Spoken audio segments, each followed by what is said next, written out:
Hi, and welcome to the first of a four-part series entitled All About MCAT.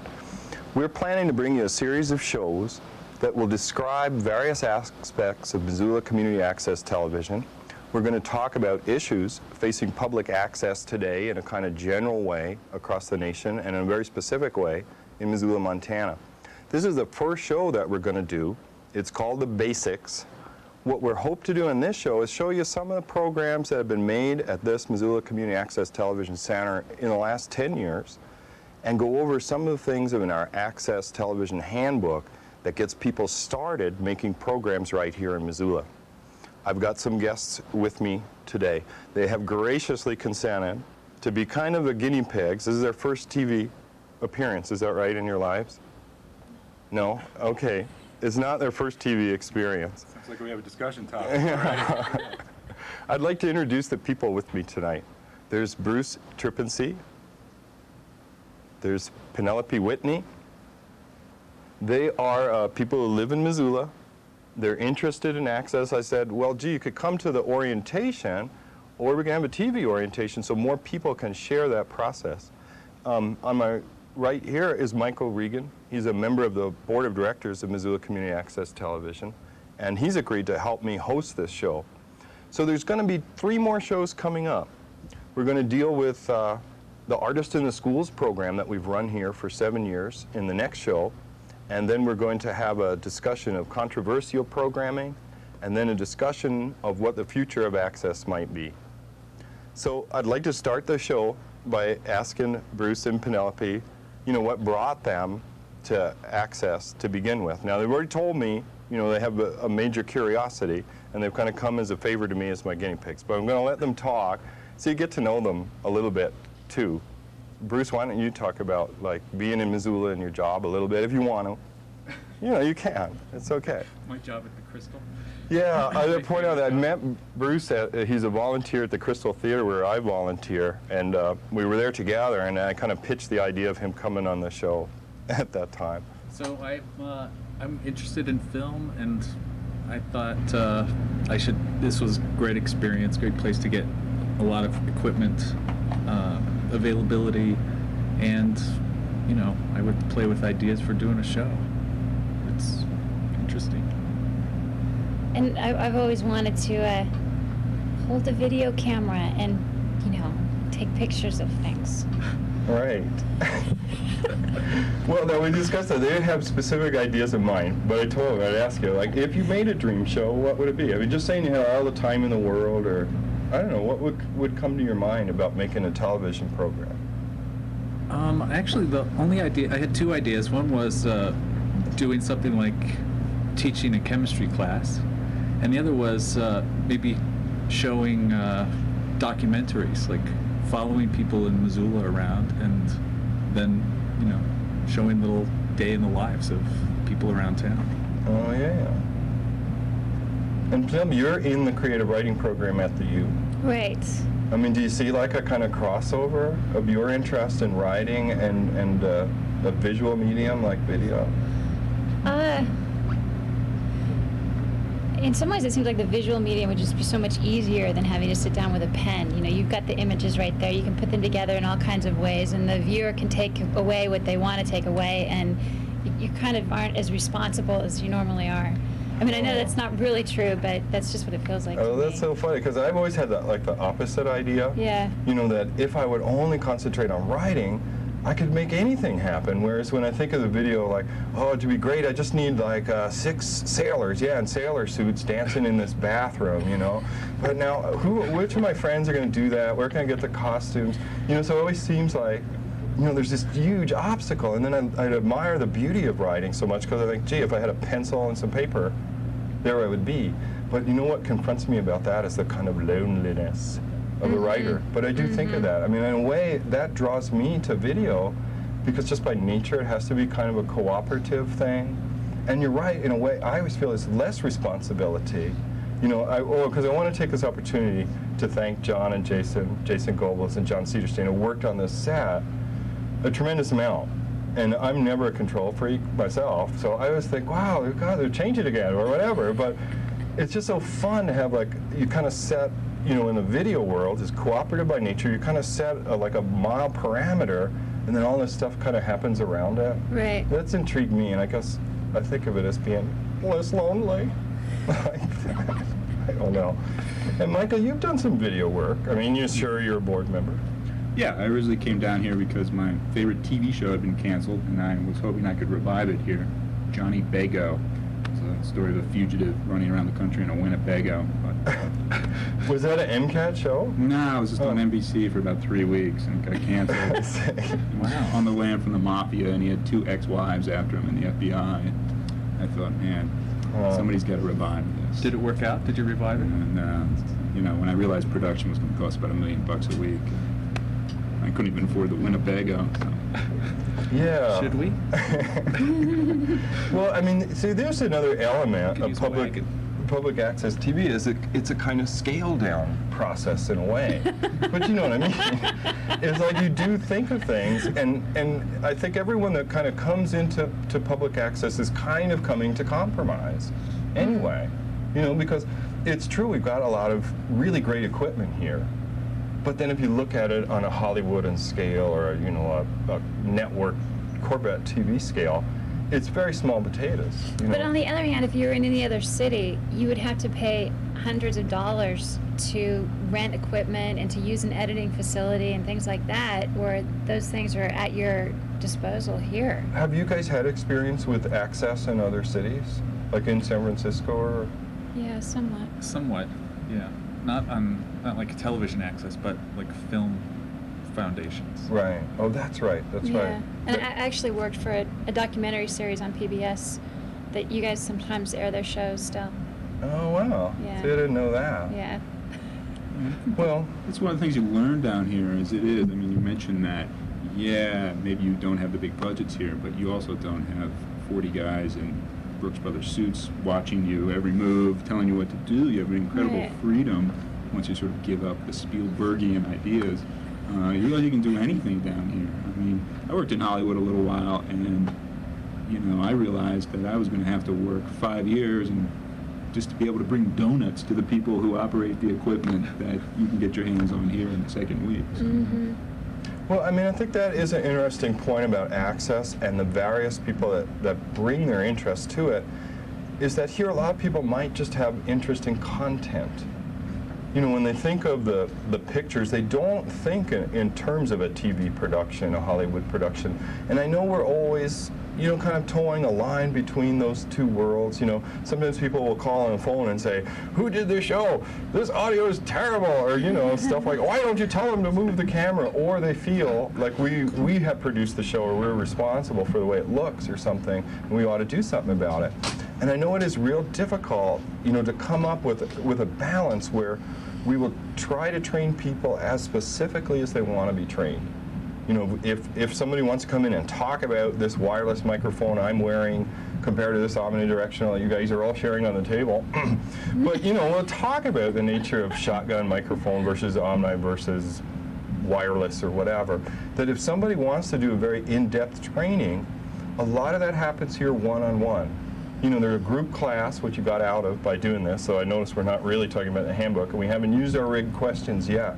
But in that way, here we are hoping that people will pay attention to production value, but in a way that's not our primary concern. Our primary concern is that they're able to get the equipment, and they're able, at least initially, to put forth content. And I think, if you look at the history of film, some of the best movies have been made by people who were forging whole new relationships with technology. I mean, a lot of the really good movies now are coming out of Iran and places like that, where people haven't been watching TV for 50 years, and they look at things in a completely different way. They don't have these preset notions about film. It's a wide open world down here. It's sort of a Wild West, and a lot of really, I turn on MCAT sometimes and I'm like, wow, I never would have thought of putting the camera there or doing that. It's a very interesting thing. Yeah. Oh, because you're saying they're not kind of schooled in what almost becomes a cliched language of close-up, cutaway, 3-shot. Oh, we're being told we all have to be louder. Okay. The other thing you learn down here, the signals from cameramen. Right. Yeah. Louder. They're back there, where they kind of lined themselves over the wall. We had discussed, bringing them into the shot or something, so Yeah. It was more apparent to people at home That's what the nice. physical space is like and stuff like that. We're getting postmodern here, Joel. Right. I don't see this on Oprah. Well, anyway, I think that, aside from all the handbook issues, that's an interesting thing that I wouldn't mind, just making sure to underscore, is that we are here to provide technical training, and that is like our main mission. But we accept the fact that a lot of people are going to be real interested in technical things, and they're going to really concentrate a lot of energies on it. Other people could care less. What they're interested in is the message of their organization or the lecture that's going on. I mean, they want to make sure the technical properties are good, but that's not the primary thing on their mind. So often we find we're cutting that balance between making sure people get their hands on the equipment because they need their message to be sent out, and making sure the message is understood because they have the microphones hooked up right, at least right, or that there's enough information. And that's often what we tell people is that, even if the picture isn't of the greatest quality, if the sound is clear, their constituency is going to hang on there. And when I say constituency, that kind of reminds me of one of our missions. And I think I used the word before we started, narrowcasting. And that's something that Access had addressed itself to kind of philosophically. Because what they called the initial rise of, wireless transmission of this information was called broadcasting. They're sowing the great seed across the nation. But one of the ideas of Access was to engage in what's called narrowcasting. So that if you have a show and your target audience is 12 people, that's a valid show for Access. An important administrative topic that we bring up is first come, first serve. Because we don't want to engage in saying, well, this seems a more likely program than this one. So it's supposed to be a pretty darn big umbrella where we would never engage in discussion of what's a more important show than another. So how do you decide what to air at, say, the prime time slot? Okay, that does become difficult. We were just talking about that today. What other access centers have done was guarantee people like 13 weeks, and then after the 13 weeks, maybe they would be bumped from that slot. Now, I think in the startup, especially in the use of live programming, there have been a lot of people very strongly committed to programming and programming slots. So we do have some that have been going on for years, but it's always been seemingly okay. Though just today we're saying, boy, if any more level of activity picks up, maybe we'll have to do something to figure out how to open up, just as you say, these primetime slots. Some other avenues we have to provide a little relief for that, and you can see it when we do our tour, is an automated switching system that's here. We didn't have that until about 7 months ago. Remember we were talking about how you could make that program for the timing? Yeah, I have it for you. Yeah, it's like a computer program that will tell the tapes when to run and when to stop. So we hadn't done cable casting in the past without anyone being here. It was all done manually. So now we're just starting to do a little programming on Saturday. And if we get more decks to put in the cable cast tower that you'll see, we'll be able to load a lot more programming. So I can have Saturday programming till later and weekday programming till later, Sunday programming till later. Do you actually broadcast 24/7? Yeah, the station cablecast 24/7. When there isn't taped or live programming, there's a message board. And we serve a lot of organizations that way. They send us press releases they might send to all the other media, and then we try. It's kind of a very fast job of graphic design that we do in there, which is kind of fun. But we try to make personalized pages for each announcement that kind of go in a slideshow during the times that we're off air or in between those hour times. Like we try to start at 2:30, kind of on those quarter-hour increments. But we don't require that the shows fit, 28, 50 exactly. So we have a lot of mix and match going on there. It's really kind of the essence of MCAT, is it gives a broadcast outlet to people who just couldn't get it anywhere else. I mean, even if it's just a press release, or if it's, reviving Johnny Bago, anything. I mean, these are things you're going to be able to do other places. It's kind of, to use a supply side economics sort of take on it, it's opening up the market, Everybody can come in here, and TV is so powerful, and yet it's so closed. You can work many, many years in TV and still not get your ideas out there. Yeah, and that closure is something that is kind of addressed in the handbook. Part of discussing the history of access was in general. I mean, I'll do like a really fast of my understanding, you know, of how the funding mechanism worked and came about. Was that okay? Like the first access model were rural areas where they would put antennas on the top of mountains that got great reception. And then they thought, well, let's share. Let's use this one antenna and have a bunch of houses in the valley be served by this antenna. So suddenly you have a kind of a point source that was serving, you know, just a few households. The idea got bigger as cable itself, you know, linking households with a hard wire to an information source got bigger.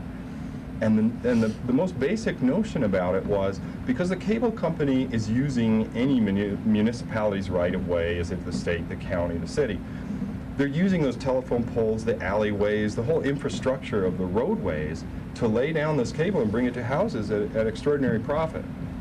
So almost like a utility, they tend to be sole source providers as well. So the rationale of the funding mechanism was, gee, we have these people that are using the municipality's resources to make a tidy profit. What can they give back in exchange for that? And then further than that, you could say, okay, in a way it's a tax, or is it a franchise fee? If you look at your TCI, now AT&T cable bill, it doesn't say, did you know there was free access in your town and here's the station? It says franchise fee and 39 cents or something like that. So of course there's a semi-cooperative and semi-rocky relationship between the very concept itself, you know, the provider, the municipality, and the administrators of the service, in this case MCAP. Because they actually get to charge consumers for this fee, even Well, though it's supposed to be Yeah. out of their profit. A fee is charged, you know, I've never done a study on the difference between fees charged in cities without cable access, which they are. I don't think it's as much. However, the fee is charged and it goes into a fund, and the city then gives a certain amount of it to MCAT every year, and some other money is left over and goes to regular city services. So. Right. But the spirit of the idea, I think, was that cable providers were bringing this wealth of information from all over heck, and especially having a strong impact in semi-rural communities like this, and I'd still describe it as such. So the idea is that you're surrounded by outside information. What could be a better thing than coming up with an information network that was actually locally based and reflected the tastes, interests, and priorities of those people? So that spirit of the Cable Act of '84 and then '96 and stuff translates into funding local access almost to offset the information overload that comes from so many outside sources. It helps communities retain a sense of their own identity, and not they're just like a wash, you know, of microwaves and optical transmissions. Is there a mandate?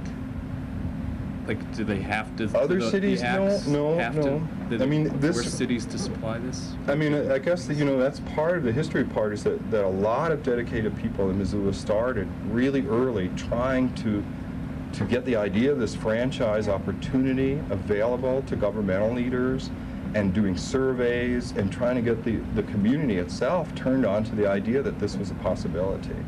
Other cities collect the fee and use it for the general fund. And so the utility and the value of that service is always, you know, a debatable topic as well. But I mean, just in my mind, I could see, you know, a pretty neat exchange where there's a lot of outside information being brought in, so there's at least an opportunity for local information to be exchanged.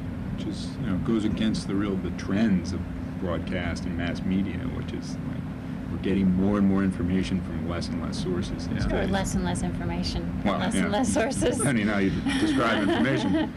Yeah, I mean, I think there's a balance there, too. I mean, you know, because I always think about, you know, like as the nation gets more homogenized, it's almost a good thing, you know, because people are more together. But then there's always that balance of wanting individual pockets of individuality, you know, kind of the corporate theme versus the small entrepreneur or something like that. Hey, how are we doing for time? What? We got 40 minutes left. Oh, man. So, Better get out those 6 dancing sailors. no.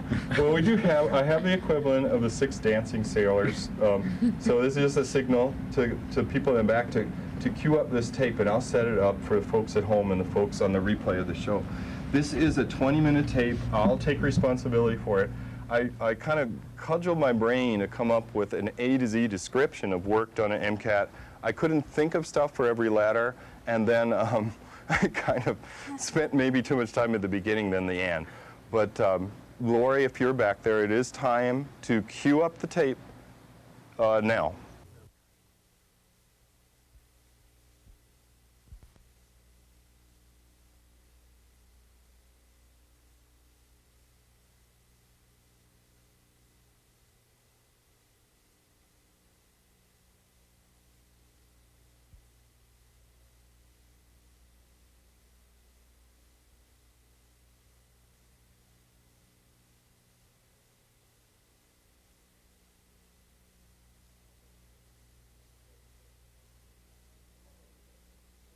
Space, although the floor space is there. Well, they need the floor to stand up. And the figure, you talked about moving away from it. Did you? Yeah, I'm trying to get away from the idea of this figure.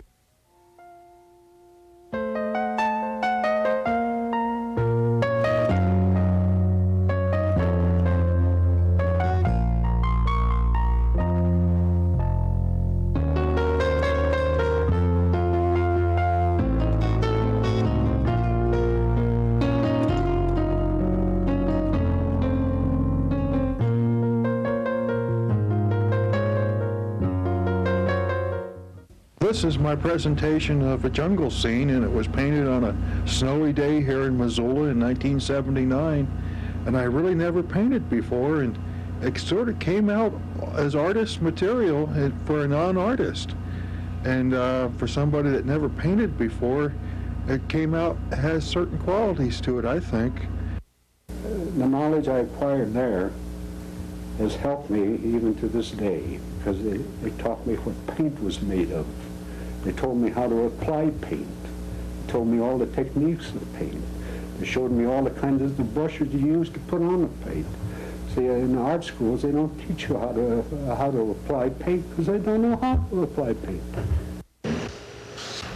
So what was going on in the art world in Montana at that time? Well, I think that probably it was around then that we became really aware of the abstract expressionists. Mm-hmm. Before then, I mean, they were just coming on the scene nationally. Toe starts to touch and dig deep into it. Wait! Hold it! Not without a latex barrier! I don't even know you! Hello! You wanted the answers, they're here. Brutal Truth Psychic Network. Get the scoop from a guy who's no one's psychic friend. Love, career, money. I specialize in telling you what you already know if you just sit down and think about it. I also give advice on unimportant matters, political decisions, and personal adornment. Large pit! Wound in my heart! This injury to the earth! Let it pour! Pour forth! Heal the spot! You know, baby, I'm pretty sick of people speaking about that view, because you know where that big pit there, because maybe that pit put you through college.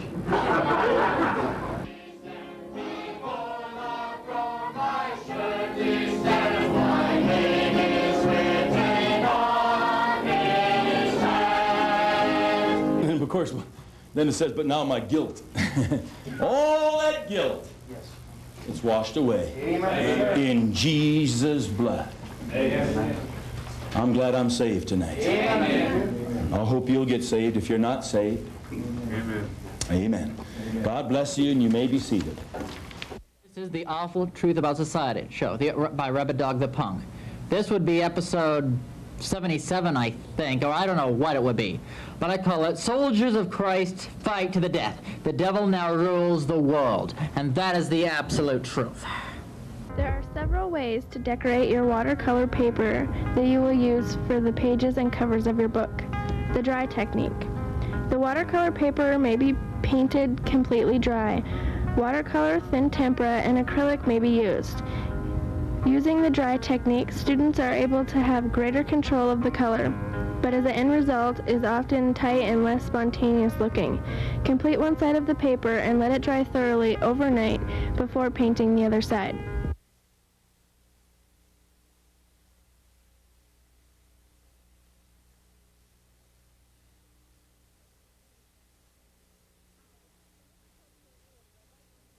Hi, this is Jennifer Copenhaver with Red Light Blinking, and this is Keisha and Heather.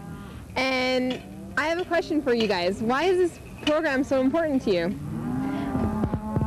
Well, the agriculture education program is really cool because we get to come out and we get to work with animals for like an hour and a half every other day, and we don't have to sit inside a classroom. We get to do hands-on work.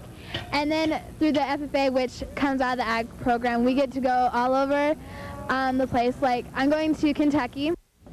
Provide for the common defense. Promote the general welfare. And secure the blessings of liberty for ourselves and our posterity.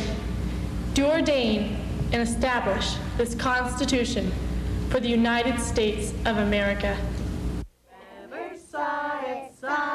You would even say it glows like a light bulb. All of the other reindeer used to laugh and call him names like Pinocchio. They never let poor Rudolph join in any reindeer games like. I stopped by to see if he made it all right on time, and his wife was there, and she says, yeah, Jack got out on time this morning, she says. I said, well, good, then I don't have to worry about the job of the lake, at least it's gone. She says, yeah, come on in and have some coffee. I want you to meet somebody.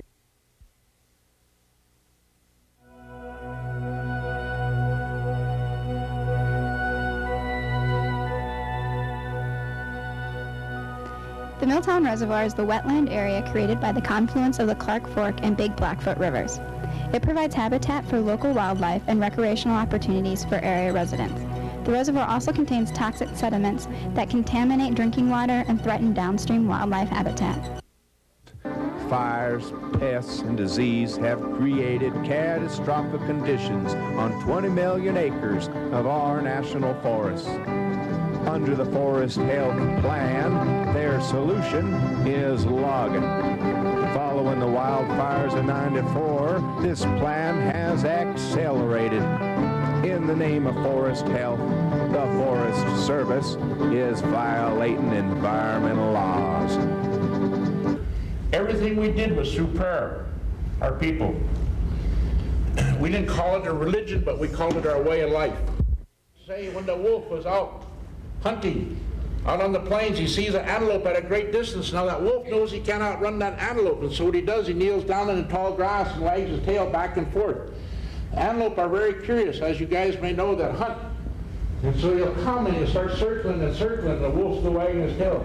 He gets close enough, boom, there's breakfast, lunch, and snack for the pack.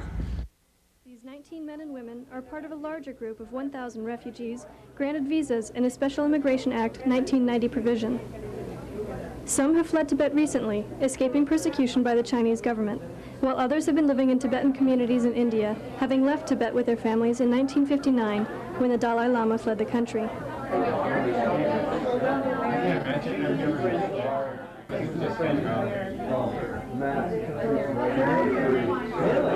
Please join us in making these latest additions to Missoula's international community feel welcome.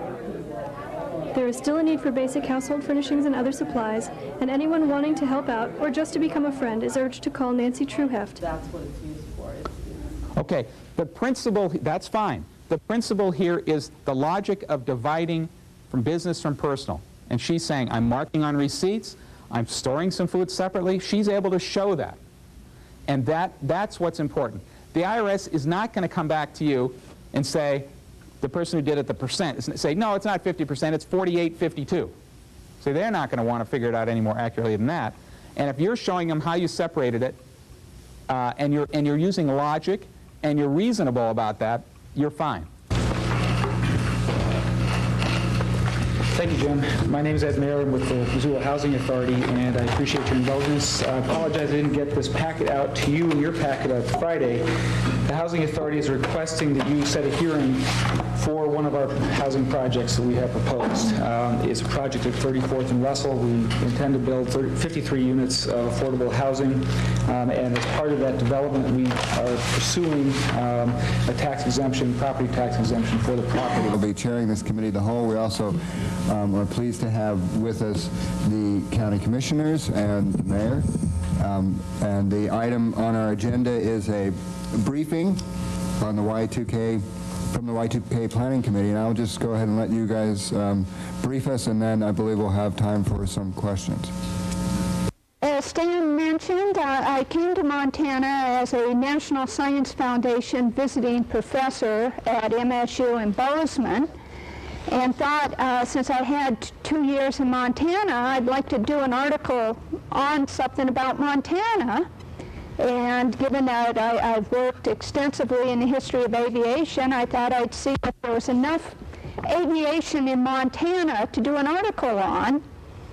And in very short order, I realized that I was writing a book. I'm Bob Brown, and I'm the director of the Historical Museum at Fort Missoula. The year 1945 was a pivotal one in world history. And in order to commemorate the end of World War II, we have interviewed the following Missoulians for their recollections and memories of that very important year. Okay, well, let's start with what is your most vivid memory of the year 1945? Probably the breakup of the Nazi forces while we were in Germany by that time. We got in New York about 10 o'clock in the morning, June the 10th, 1940. About 11 o'clock, New York time, Italy went to war. And Mussolini made a speech. He said it's going to be a short war, you know. And one officer, he was on top of the deck, and he shook his head. He said, fellas, this is going to be a long, long trip. And by God, it was a long trip, believe me.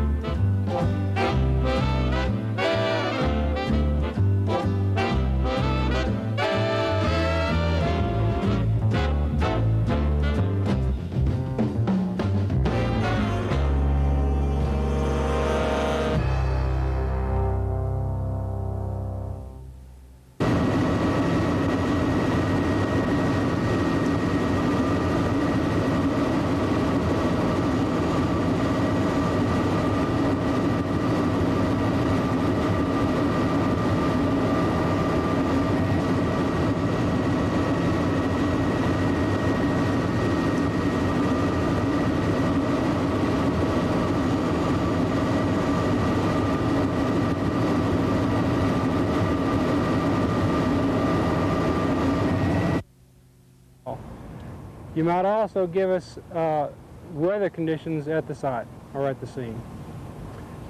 Also, if possible, describe the LZ to us.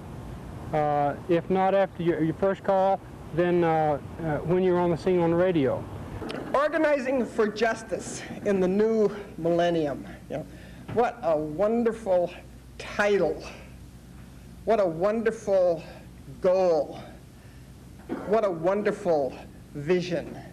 And I commend and congratulate all who have participated in developing, sponsoring, supporting, implementing, financing this conference. They brought me here and they got me up at 4 a.m. this morning to catch a plane from Portland and led me to think I was going to lose my life over Missoula, and sent me to 2 press interviews this afternoon and a potluck and a speech tonight and more of the same tomorrow and more of the same the next day and speeches on Saturday. And people said to me, why would you do such a thing, busy as you are? And I said, because I love those people. I just love those people. There are 2 groups in this country who are monitoring the right that I have the most tremendous admiration for. It's not to say I don't have admiration for the others, but these 2 are very, very high for me. One is the Center for Democratic Renewal in Atlanta, Georgia, which is an organization that used to be the Anti-Klan Network, and it's based in the most progressive thinking and staffed primarily by people of color, and has done just extraordinary work in that state and around the country. And the other one is the Montana Human Rights Network.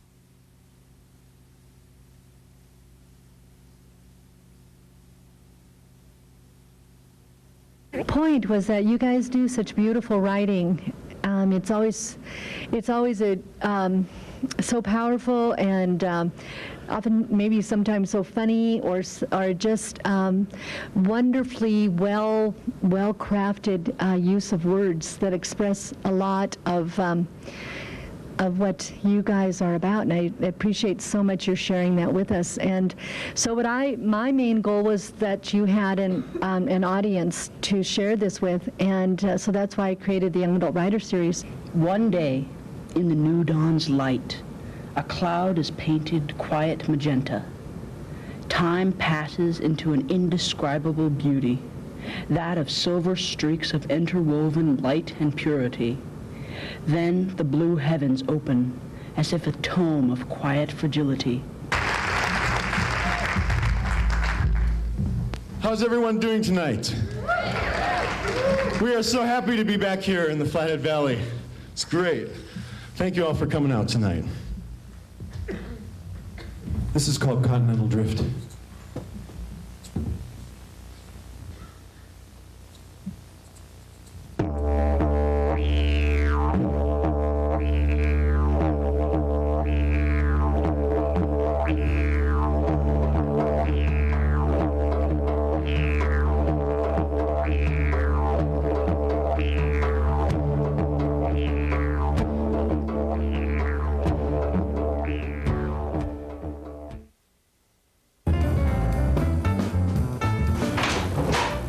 That's it. I'm done. I'm not working there anymore.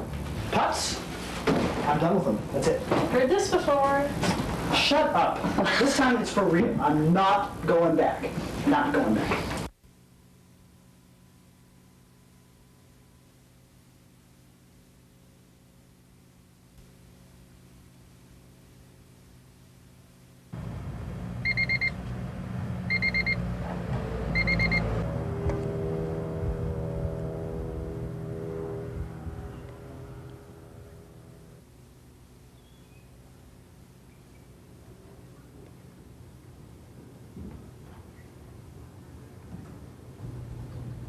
I was hoping today would be different for me, but it doesn't look like it will be.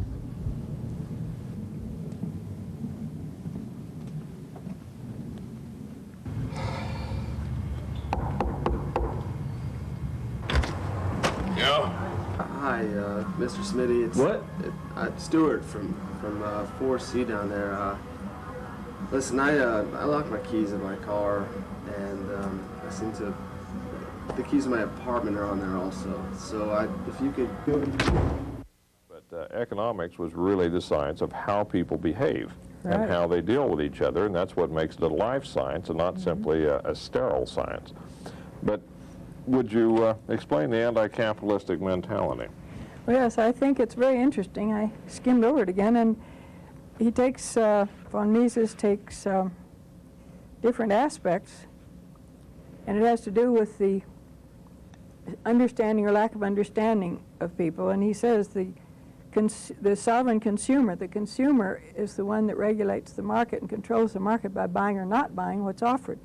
So I don't really have a planned speech, but what I thought I'd do is first tell you a little bit about myself, a little bit about my interests, why I'm really excited about being a member of the new party, what it means to me, and talk a little bit about kind of the political situation in this country, and then really open it up for questions and answers, maybe about what we're doing here locally or what's going on a national level. What we're talking about tonight is probably the biggest issue of America's history. I mean, we're not talking about just the biggest thing that's happened in this century. We are talking about a disease right now that is taking our military. And when I present this information without the documentation, it's very, very hard for people to even imagine that this could happen in America. I mean, it couldn't happen in America. This is just, America wouldn't tolerate this. And so this is going to be difficult for a lot of people to hear tonight. It's going to be difficult for those that are Gulf War veterans To have to hear it for the first time on a radio, TV show is not the way to do it. Gideon Bible here with today's memory verse. Remember, Exodus 14:13 says, "Don't be afraid. Just stand where you are and watch the Lord rescue you." Now say it with me.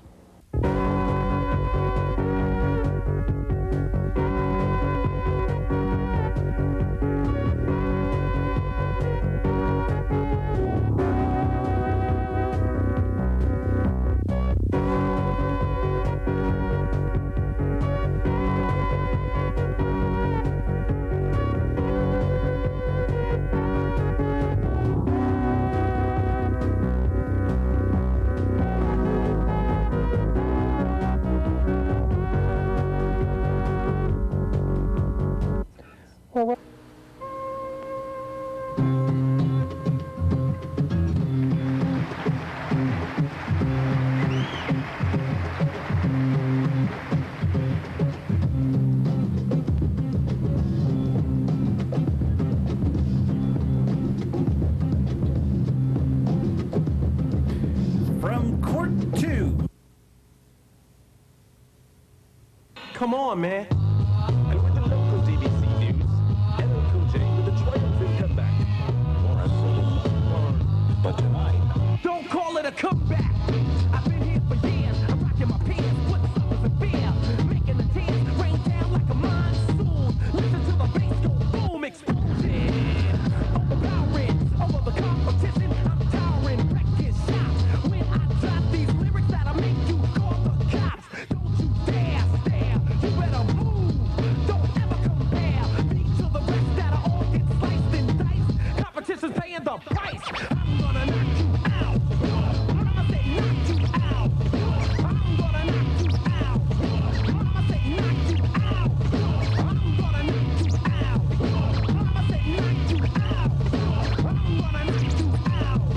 Mama said knock you out. Don't you call this a regular jam. I'm gonna rock this land. I'm gonna take this city bitty world by storm. And I'm just getting warm. Farmers, I'm ready. I think I'm gonna bomb a town. Get down. Don't you never, ever pull my lever. 'Cause I explode. And my 9 is easy to load. I gotta thank God. 'Cause he gave me the strength to rock.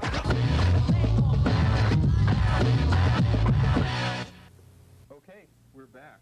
We just saw a 20-minute clip of work produced here at MCAT in the last 10 years. I know for a fact over 1,300 people have worked or taken responsibility for programming here in that time, and about, we must be up to about 3,800 people had gone through the training, of which we're not really doing a facsimile of tonight. So we're back with our guests. I did want to mention that the last clip that we saw in there was called Collective Effort. The program is still kind of going on, though maybe some of its, primary fulminating energy has dissipated a little bit. But the point I wanted to make about that show, in terms of local origination and a sense of like hyper-regional identity in media, is that something that really attracted a lot of people to that show was that they could be at home watching television, pick up the phone and dial 542-6228, and they'd see the phone ring on television. They just got no endless amount of joy out of doing that. And then being able to talk to the people through the medium, because it kind of brought this real distant and seemingly unresponsive thing into their control. Like they reverse the situation. Like I call and I change the course of what I'm watching. And it's got a lot of interactive wazoos to it. How interactive character really does get people excited. But especially when it takes such an institutional form as television is. It's kind of like public sculpture, right? Like, everyone has to agree on this sculpture and where we place it because it reflects the entire society. But I just wanted to point that out. I mean, even when Collective Effort was rerun, the phone would just ring off the hook. And they just get so disappointed, like, they did that yesterday. Something like that. 2 kids came in today, Shane and, can't think of the other guy's name, but they want to do a version of that. Yeah. So if anyone is out there watching and interested in working in a show like Collective Effort, feel free to stop on by. How about the Australian talking book? Will that be done? Yes, Jan was in today and said that she had more shows that she wanted to work on. Let's see that. Yeah. So I don't know, we didn't get a great chance to look at all of the stuff there. I mean, you saw that a lot of it was informational in nature, where people had a special event and they wanted to tape it and make sure more people were able to get that information out of a lecture or a concert or something like that. So there's that part. But anyway, what I really wanted to make that point about was that TV telephone connection, because I think that really resonates with people. Do you guys have any questions you wanted to ask? Go for it. Well, I just want to know, like, if I took a camera out and took it back home and had some people over for dinner and just filmed, videotaped people talking at dinner and brought it back and edited it and stuff here, would you air that? I mean, would MCAT air that? Right. I mean, what are the parameters for what you'll decide to air? Right. What are the limits of narrow casting? Yeah, is kind of what that's you're a saying really nice way to in put it. terms of interest level. Yeah. And I think really the only appropriate answer is there aren't. Wow. In that regard. So that if someone is doing something incredibly mundane, and they're doing it with well, this is what I want to share with the community. There's not a judgmental mechanism in place, at least right now, anyway, to say this is of no interest to anyone. We just don't have that kind of mechanism in place.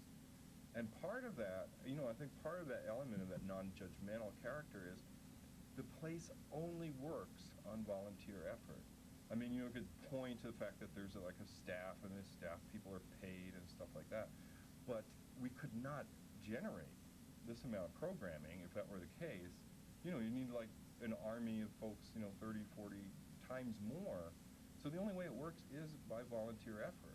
And you can't generate a lot of volunteer effort by being judgmental with volunteers. Like, oh, well, you tried, go try again.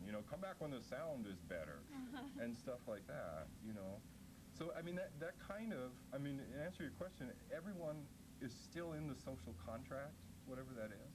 So if you decide, that your day of like getting up in the morning and eating cereal, you're going out to get the paper, this is something you want to share, we're not here to say that's not acceptable. It's oftentimes the more sort of narrow it gets, the more fascinating it becomes to people. One of the most popular shows in Seattle is a woman, a really large woman, who sits naked in front of the camera and talks about her life and talks about.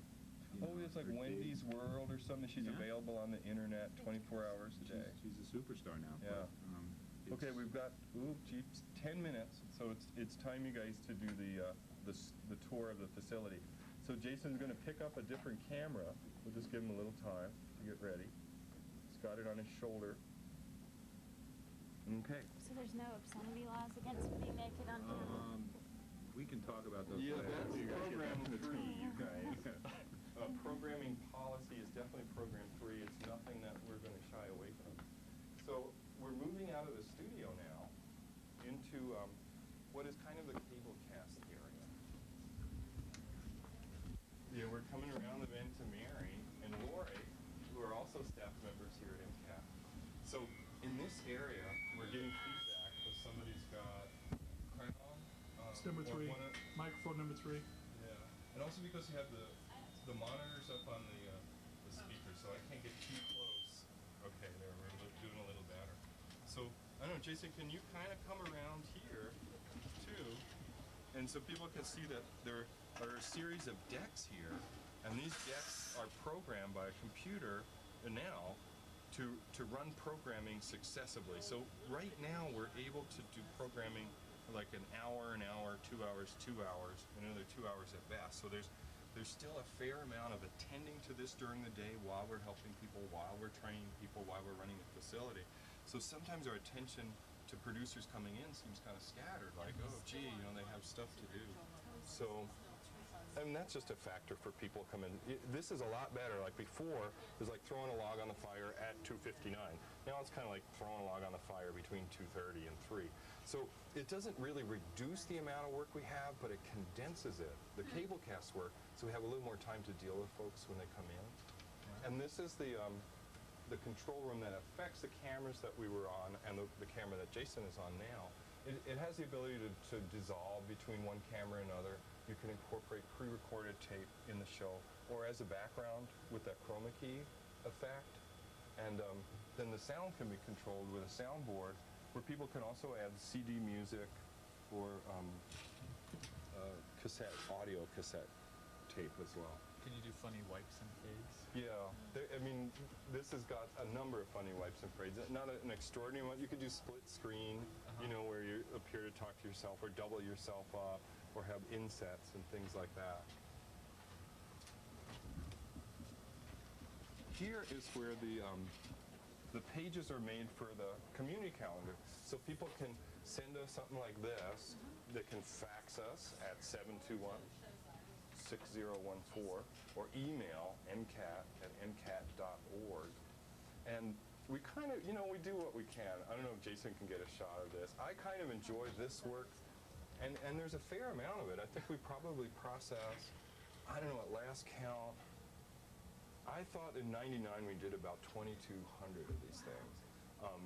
But it has different clip art and stuff in it, and you could spend a little bit of time, you know, making a small graphic design.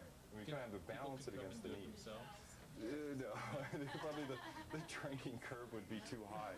But they can bring us, we have a scanner, so if people have, you know, letterhead or some other element that they want to incorporate in that, we can keep it there for them and refer to that clip. It sounds like a lot of work. How many people work here full-time? Oh, that's a good question. Nobody right now works here full-time. We're all part-timers. It's a pretty intense environment. I mean, I do 35 hours a week. Meredith's 28, Lori 24, Tracy 15. It's almost like your name has to end in a Y to work here. But there is Rose who does 20. But so I don't know how many hours a week that is. 80 or something like that. But see, we couldn't produce shows. We're here to facilitate them. So we're moving here. I think I asked Adam if we could visit him in Edit 2, and he said, okay. I'm just going to check. So Edit 2 is one of the more sophisticated edit facilities. You know, it allows combining of imagery, A/B roll, fixing of soundtracks somewhat with graphic equalizers and things like that. Adam? Oh no, it's John. Hey John, you want to be on TV? Is it okay? No. I'm just giving a tour. Do I want to be? Yeah. No. Okay.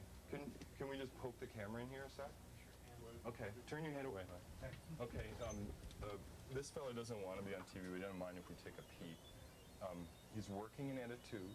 It's got a character generator and the ability to combine two moving images together in what's called A/B roll. And it has a lot of different effects.